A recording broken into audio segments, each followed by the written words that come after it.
B, Sixers and Nets. Sixers and Nets. I feel like this series would have a better storyline if Ben Simmons did something like, I don't know, play the game of basketball. But this is a team where in Brooklyn, I feel like they went from this team of having a nice group of guys who are good and who are going to compete every night, play hard, but they didn't have a superstar. Then they went and got KD and Kyrie, but now they're right back to the same team here. This is a very pivotal postseason for the Philadelphia 76ers. They have to, in my opinion, at least make the Eastern Conference Finals for something crazy happens. I think James Harden's out that door. We've heard rumors that he wants to go back to Houston because he doesn't like playing with accountability. He just wants to go over there with them strippers and make money. And I'm not mad at it. If that's what you want to do, that's what you want to do. I just don't want to hear your name when it comes to legendary winning shit anymore. And Joel Embiid wants to win. And by the way, I'm not saying James Harden doesn't want to win. I just don't think he cares enough to win. Joel Embiid wants to win. And I feel like we're always looking like, who's going to be the next disgruntled superstar? Who's going to be the next disgruntled superstar? This window for the Sixers has been about 4 or 5 years now. I mean, the Jimmy Butler thing was 4 years ago when that was probably their best shot up until right now to actually make the NBA Finals when they traded for Jimmy Butler. And then, of course, the Kawhi shot heard around the world that sent them packing, and they just have never, I feel like, been as good since then. This is the time. This is a good Philadelphia 76ers team. I feel like James Harden has played well this year in his role. The thing for him is, can he deliver in the playoffs? He's still yet to do that. The thing is the question for Doc Rivers, who, if it wasn't for Tom Thibodeau and the Big Three from 2008, this man will probably be coaching in Shanghai. And I love Doc. Doc's a cool guy, Chicago guy. I've met Doc. I've had a conversation with Doc. Great guy. Very overrated coach.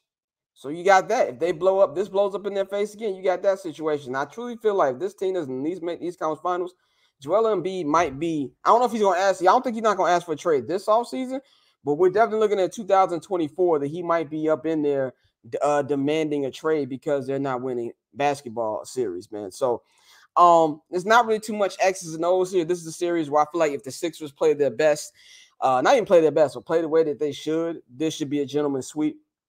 In the playoffs, you need star power. It's just that simple. I love him. Mikal Bridges is done. I think I've been a fan of Mikal, but like right before he got drafted. I want him on the Bulls so bad. But to see him step up in even a more offensive role since he's been in Brooklyn, it's been incredible to watch. But I'm going to take the Sixers in 5. I think this is a nice little warm-up series for them to get ready for the Boston Celtics in the second round. And I think you're going to see a lot of Joel Embiid. And speaking of Joel Embiid, on this podcast, on this show, on my podcast, even on my Twitter, I've been team Jokic for MVP all year. I have switched that. I no longer think that Jokic is going to win three MVPs. I really did not like the way that he nor the Denver Nuggets played that last month of the season. They just melted in. If you look at how MVP probably should be voted, it's a snapshot of the entire season.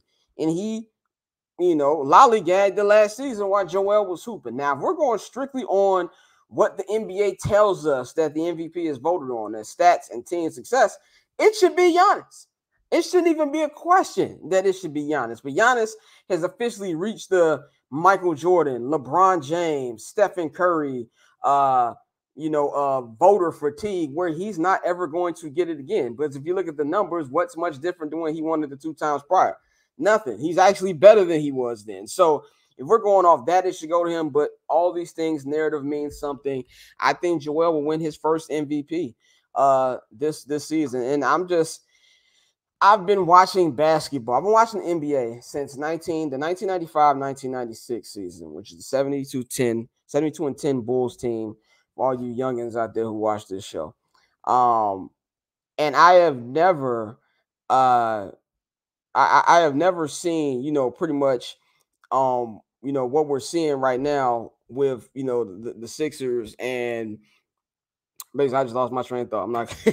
I just lost my train of thought. So moving on. But I'm going to have the Sixers in 5. I'm going to have the Sixers in 5 for this series. I think that they should be able to handle this. Oh, no, that's what I was going to say. Now I remember what I was going to say. I never seen since that time the debate over MVP of how just out of hand it's gotten now. the basketball conversation on the internet is already not fun, but the MVP discussion is even kind of leaked into just regular media, where we're talking about things that have nothing to do with MVP. Like, yes, we do know that there are some racist writers, but this is not like Jokic is like fucking, I don't know, Austin Reeves being nominated for a fucking MVP. This is Nikola Jokic. This dude is dominant. He's one of the best players in the NBA. If he did win it, he fucking deserves it, like, because he can hoop. So there's been so many unnecessary conversations over this award that I feel like they maybe need to switch up a little bit and do what the NFL does. The NFL has an offensive player of the year for somebody who probably won't be the MVP. Because let's face it, the MVP is a quarterback award in the NFL, no matter whether it should be or not. And maybe they should do something like that so we can stop these little dumbass arguments that we keep happening, man. But I'm going to say 6 and 5. This should be a real quick warm-up series. And I think they really on this shit. This could be a sweep.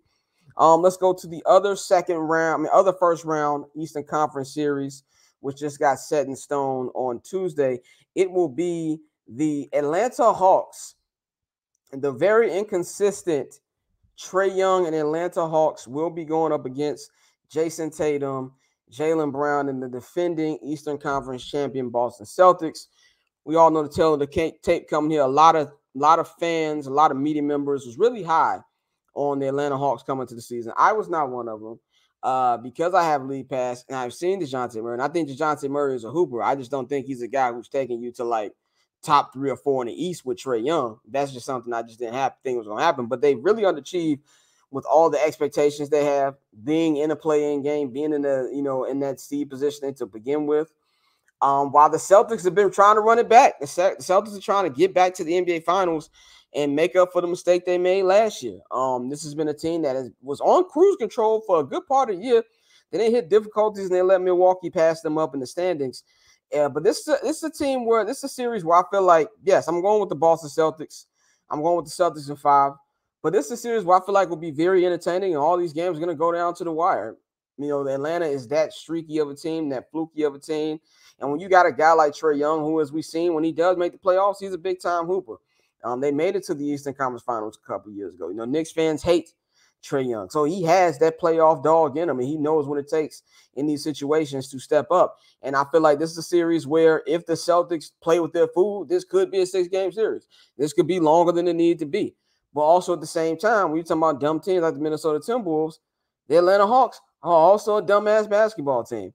But I think this will go down to the wire each game. But I feel like the Celtics, they're on a mission.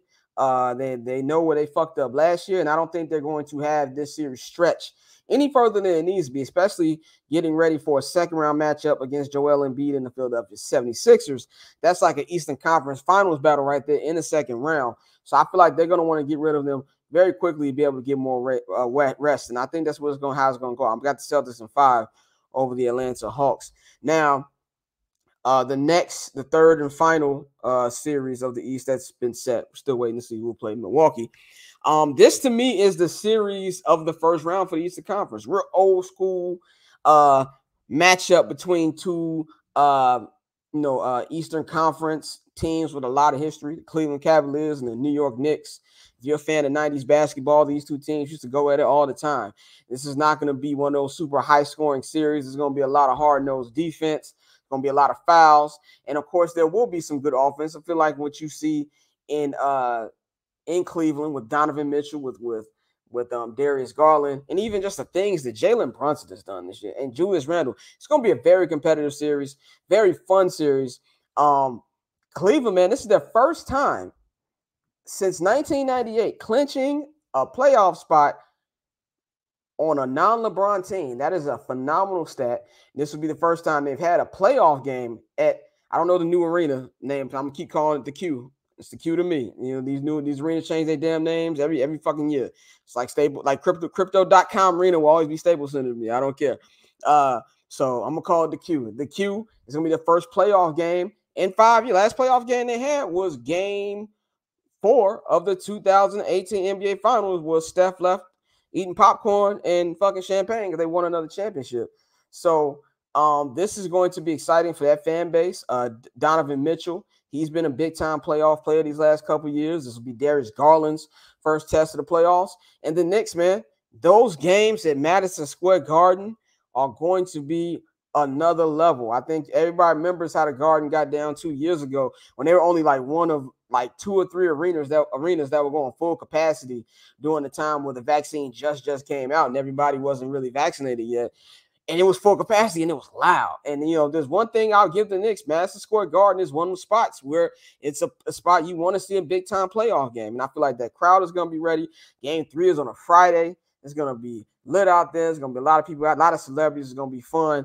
And I know that Julius Randle is coming into this series hobbled. Of course, we all know he sprained his ankle the last couple weeks of the season. But I'm expecting him to go. He's one of those Iron Man players where he plays if he can play. And I think the series can go either way, but I'm taking the New York Knicks. I've been high on this Knicks team really since the calendar hit January. I think they've been really impressive, even in games that Jalen Brunson missed with injury or games that Julius missed with injury. They've been impressive. And for the first time, I actually saw Tibbs grow. Tibbs grew as a coach this year. I'm a Bulls fan. Tibbs was our first coach. And Tibbs used to never play rookies. Tibbs used to never adjust. Tibbs used to never take feedback from anybody on fucking planet Earth. He did the same thing when he was in Minnesota. He did all of that this year, and it's really helped tremendously to where you have this whole team playing like a team. You got a great bench. They traded for Josh Hart. That was a great acquisition. And Emmanuel Quickly, in my opinion, should be 6th man of the year. He's been great. And this is a series where I feel like the Knicks cannot allow this to go to a game 7, because if it goes to a game 7, you know the rule. I don't know if I think Magic Johnson said it. You never want a game 7 when the best player is on the opposing team.